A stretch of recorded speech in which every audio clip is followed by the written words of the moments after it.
안녕하세요. 네, 반갑습니다. 오늘은 환자분들로부터 굉장히 흔히 받는 질문에 대한 답을 드리려고 합니다. 정맥 질환이 진단이 되면 그 다음에 물어보십니다. 저는 얼마나 심한 건가요? 굉장히 흔히 받는 질문입니다. 궁금하신 분들이 많을 것 같아서 오늘 이 순서를 준비를 했는데요. 오늘 이 순서를 진행하기에 앞서서 우리가 흔히 쓰는 하지정맥이라는 용어는 이제 만성정맥부전으로 바뀌어야 한다. 왜냐면 또 한 번 강조하지만 하지정맥류는 튀어나온 것만 얘기를 하는 것이고요. 정맥질환 그 자체는 정식 병명은 만성정맥부전입니다. 그런데 너무 길잖아요, 만성정맥부전. 그래서 이걸 만정부로 줄여서 얘기할 수도 없고, 그래서 정맥부전으로 앞으로 통일해서 얘기를 하도록 하겠습니다. 요거는 워낙 중요한 거기 때문에 아마 앞으로도 계속 반복해서 말씀을 드릴 겁니다. 환자분들이 내 병이 얼마나 심하냐 이렇게 물어볼 때 의사들이 얘기를 하기가 편한 가장 쉽게 설명을 드릴 수 있는 거는 이제 몇 기다 이렇게 얘기해 주는 게 사실 제일 편하죠. 저희도 제일 편하고 환자분들이 알아듣기도 제일 편하고요. 이런 병이 몇 기다, 1기다, 2기다, 3기다, 4기다 이런 식으로 이야기를 하는데 가장 많이 통용돼서 사용되는 건 이제 암을 들 수 있을 것 같아요. 그래서 암 환자분들이 1기다 그러면 나는 초기구나라는 걸 이렇게 직관적으로 알 수가 있고 4기다 그러면 이제 우리가 흔히 얘기하는 말기여서 치료가 조금 어려울 수 있다 이렇게 하게 되는데 만성정맥부전도 이제 하나의 병의 카테고리 안에 들어있기 때문에 여기에도 병기가 있기는 합니다. 그런데 이제 이게 정확하지 않다는 게 이제 문제이고 이게 실질적으로 암처럼 병의 예후를 정확하게 반영하고 치료를 하는 데 있어서 가이드를 주는 그런 기준점의 역할을 제대로 하지 못하고 있다는 게 문제라고 할 수 있을 것 같아요. 기존에도 만성정맥부전, 이 병의 진행 상태를 이렇게 기수로 나눈 게 있어요. 분류를 한 게 있는데 이게 이제 왜 문제가 있는지를 좀 구체적으로 설명을 드리도록 하겠습니다. 혈관을 전문으로 하는 의사들이 모여서 이 CEAP 분류법이라고 하는 걸 만들었습니다, 예전에. C는 클리니컬의 앞자를 따서 임상을 뜻하는 것이고, E는 에티올로지라고 해서 원인, 그 다음에 A는 해부학을 뜻하는 아나토미컬의 앞자를 딴 거고, P는 병태생리라고 하는데 Pathophysiology Finding, 사실 큰 의미는 없는 건데 이런 것들을 이렇게 앞자를 따서 분류표를 만들었는데 이 중에 제일 중요한 것이 C입니다. 나머지 EAP는 그닥 중요하지 않고요. C가 이제 임상 양상에 근거해서 만든 것인데 이것을 지금 7단계로 만들었거든요. C0부터 C6번까지. 그래서 가벼운 것부터 심한 것까지를 분류를 쭉 했는데 C0는 정상외관, C1은 혈관이 확장된 게 좀 보이는 거, C2부터 이제 혈관이 좀 돌출되고 C3는 다리가 붓는다. C4는 다리에 색소 침착이 와 있고 C5번은 궤양이 있었다가 치유된 것. 그 다음에 C6가 가장 심한 거라 그래서 지금 한창 진행 중인 활동성인 궤양, 이 혈액순환의 장애로 인해서 피부에 이제 괴사가 오고 괴사가 궤양으로 이루어진 것이 이제 궤양으로 발전한 것이 C6번인데 이게 왜 문제가 되느냐? 언뜻 보면 정말 심해진 정도에 따라서 분류가 잘 된 것 같은데 이게 문제인 것이 뭐냐면 외관상으로만 판단을 하도록 한 거예요. 실제 안에 병이 얼마나 진행됐느냐하고는 전혀 무관하게 이를테면 정말 환자가 안에 속에서는 많이 병이 진행돼서 문제를 일으켰는데 외관상 괜찮으면 별다른 문제가 없는 것처럼 이것이 지금까지도 계속 통용되고 있는 유일한 분류법이기 때문에 이건 정말 문제가 매우 심각하다고 생각을 합니다. 그래서 되게 신기한 것 같은 네. 게 대부분의 암들이나 이런 것들은 뭐 5년 내지 7년의 주기로 사실 병기가 계속 변하잖아요. 이제 기준 진단법이 달라지기도 하고 치료법이 달라지기도 하고 그것 때문에 병의 예후가 달라지니까 요 병기에 대한 기준법이 뭐 CT나 MRI나 임상적 영상 검사들을 사용하는 방법도 제시가 따로 되고 그거에 따라서 병기도 계속 조금씩 큰 틀은 아니어도 작은 변화가 있는데 이거는 그런 이미지 같은 검사 방법이 전혀 반영되어 있지도 않고 전혀 예전에 만들어 놓은 그 방식이 그대로 사용된다는 거는 어떻게 보면 되게 신기하고 의사들이 진짜 관심이 이 부분에 없었구나 이런 생각이 좋게 들어요. 표현해서 신기한 거지.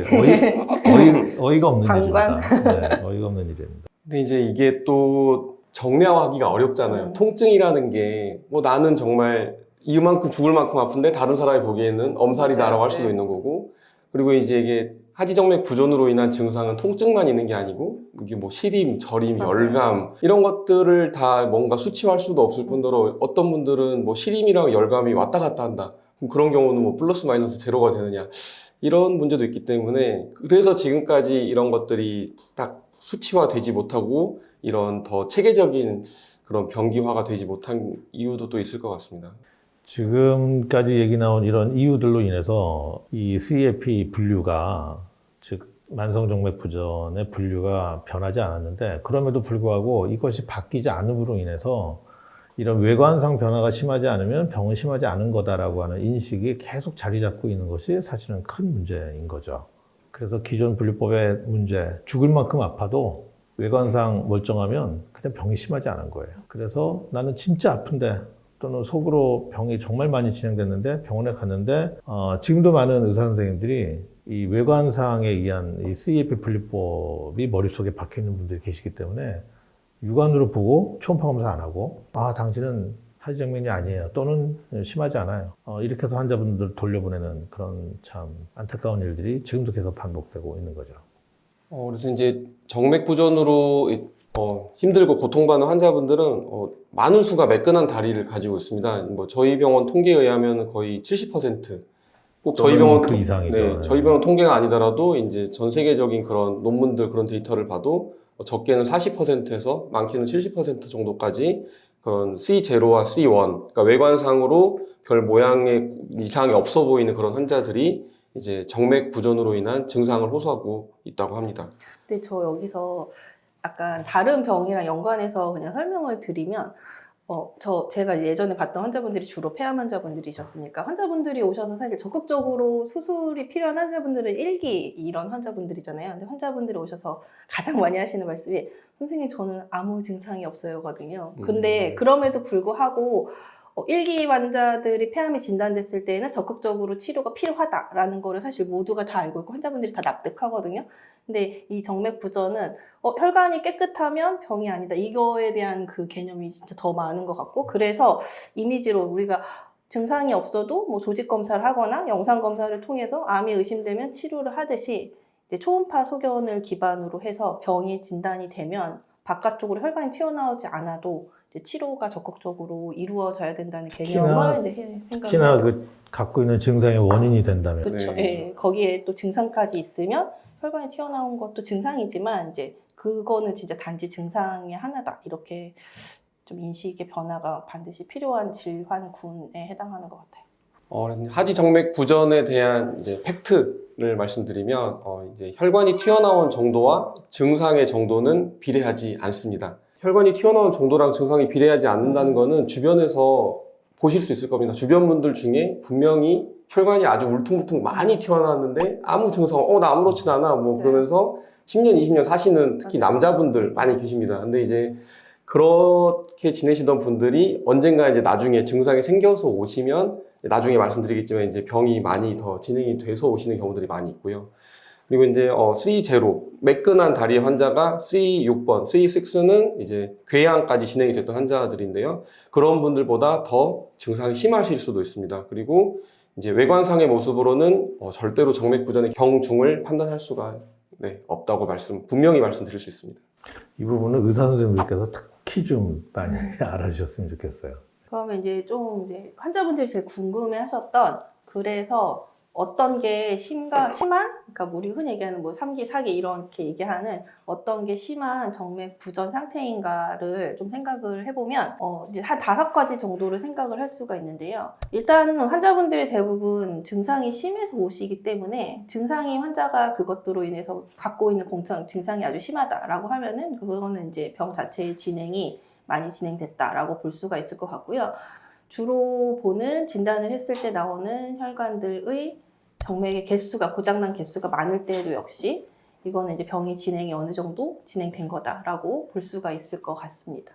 그거 말고도 혈관 자체가 아주 많이 망가져서 육안상 보기에도 막 이제 밖으로 많이 튀어나오고 고장이 많이 난 상태. 그래서 역류량이 아주 많은 경우 이런 경우에도 심한 상태라고 설명을 드릴 수가 있고 그 정맥 중에 저희가 정맥을 그 근육 안쪽에 있는 심부정맥 그리고 바깥쪽에 있는 표제정맥 이렇게 나눌 수 있는데 안쪽에 있는 심부정맥이 고장났을 때에는 이제 치료가 좀 어렵다라고 설명을 보통 드리기 때문에 심부정맥이 고장이 났는 상태까지도 병이 진행된 상태로 오시면 그건 조금 심한 상태다라고 설명을 드리고요. 이런 것들이 오래돼서 치료를 받지 못하고 이제 좀 지연됐을 때 이것들로 인해서 합병증이 생긴 경우에도 이제 심한 상태다라고 설명을 드릴 수 있을 것 같아요. 그래서 환자분들이 이해하기 쉽게 그러면 이게 다 고장났을 때 어떤 합병증이 생길 수 있는데요? 라고 보시면 지금 이제 그림 보시는 것처럼 병이 진행돼서 혈관이 이렇게 튀어나온 상태가 오래되고 증상이 있음에도 불구하고 내가 병원에 갔지만 진단이 안 돼서 치료를 못 받은 경우 혹은 환자분들이 뭐 이 정도는 괜찮아 하고 그냥 병원에 오지 않으셔서 병을 키워오시는 경우에 이제 합병증이 생기실 수가 있는데 정맥부전이 오래돼서 다리가 붓거나 혹은 색소가 침착되거나 이런 것들이 더 오래돼서 피부에 궤양이 생기고 혈류에 문제가 생겨서 그 안에 혈전이 생기는 단계까지 가시면 그거는 심각한 합병증이 진행된 상태다라고 보시면 될 것 같습니다. 만성정맥부전의 진단은 아직까지는 혈관 초음파가 아주 유일하고 가장 확실한 방법입니다. 그래서 혈관이 튀어나온 정도, 외관상으로 보이는 정도보다는 이제 정맥 부전의 역류를 초음파상으로 정확하게 확인하는 게 더 중요하기 때문에 얼마나 심한지를 알기 위해서는 정말 반드시 정확한 초음파 검사를 꼭 받으시는 게 필요합니다. 그래서 이제 의사 선생님들께 당부드리고 싶은 말씀은 환자가 외관상으로 정말 아무 문제가 없다라고 했을 때 이제 본인이 보시는 그런 진료 파트에 큰 문제가 이상이 발견되지 않았을 경우에 이런 다리 쪽에 이제 이런 증상들에 대해서는 하지 정맥 부전을 꼭 한번 의심해 보셨으면 좋겠습니다. 자, 그래서 이 혈관 초음파 검사가 정말 중요하죠. 그런데 이 혈관 초음파 검사가 또 정확하지 않은 경우들도 너무 많아서 어떻게 이 검사하는 것이 가장 정확한 검사인지를 이 다음번 순서에 저희가 여러분들께 알려드리도록 하겠습니다. 네, 오늘 순서는 여기까지였습니다. 네, 여러분 감사합니다. 감사합니다. 감사합니다.